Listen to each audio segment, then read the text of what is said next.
বড় ধরনের ঘটনা ঘটতে যাচ্ছে বুধবার সচিবালয়ে। একদিকে বাংলাদেশ পাকিস্তান টেস্ট, অন্যদিকে বিসিবি জরুরি সভা ডাকা হয়েছে। তবে সেটা মিরপুরে নয়, সচিবালয়ে। সকাল 11টায় শুরু হবার কথা সেই মহা গুরুত্বপূর্ণ বৈঠক, যেখানে উপস্থিত থাকবেন নাজমুল হাসান পাপন, তবে ভার্চুয়ালি। নতুন বোর্ড পরিচালক কারা হতে যাচ্ছেন, এমন বিষয়গুলো উঠে আসবে সেখানে। পাপনের পদত্যাগে প্রধান হতে যাচ্ছেন ফারুক আহমেদ। পাপনের স্থলাভিষিক্ত হবেন তিনি।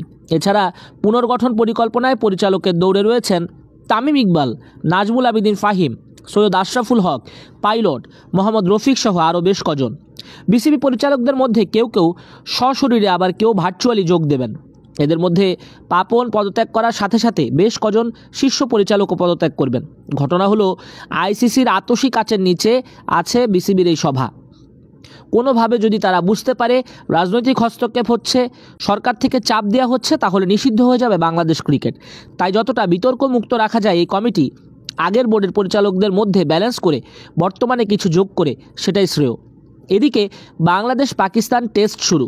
রাওয়ালপিন্ডির উইকেট ব্যাটিং বান্ধব হবে, চতুর্থ দিনেই স্পিন ধরতে পারে, এমনটাই জানা যাচ্ছে। তবে বাংলাদেশের বড় দুশ্চিন্তা যে ব্যাটিং নিয়ে। বাংলাদেশ টেস্ট চ্যাম্পিয়নশিপের গত আসরে ভালো করতে পারেনি।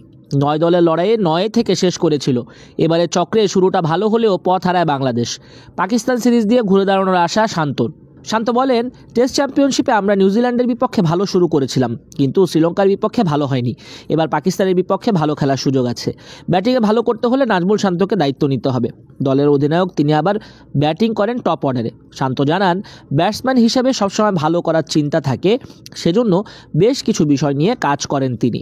আশা করছেন সেগুলো ম্যাচে কাজে দেবে। টেস্টে বাংলাদেশ ও পাকিস্তান এ পর্যন্ত 13 বার মুখোমুখি হয়েছে, যার 12 ম্যাচে জয় পেয়েছে পাকিস্তান। বাংলাদেশের সেরা সাফল্য ঘরের মাঠে একটা টেস্ট ড্র করতে পারা। প্রশ্নের জবাবে শান্ত জানান, রেকর্ড পরিবর্তন করা যায়, তবে কাজটা সহজ নয়।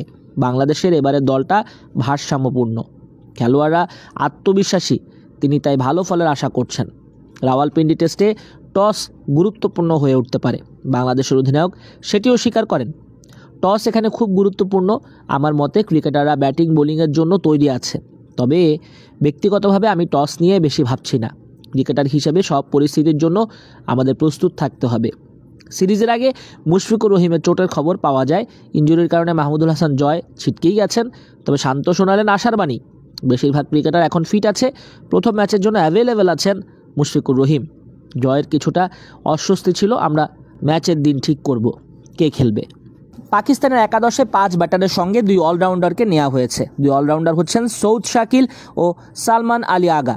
একাদশে সুযোগ পাওয়া ওপেনার সাইম আইয়ুবকে দিয়েও অফ স্পিন করাতে পারে পাকিস্তান। সালমানকেই ধরা হচ্ছে এখন পাকিস্তান দলের বিশেষজ্ঞ স্পিনার।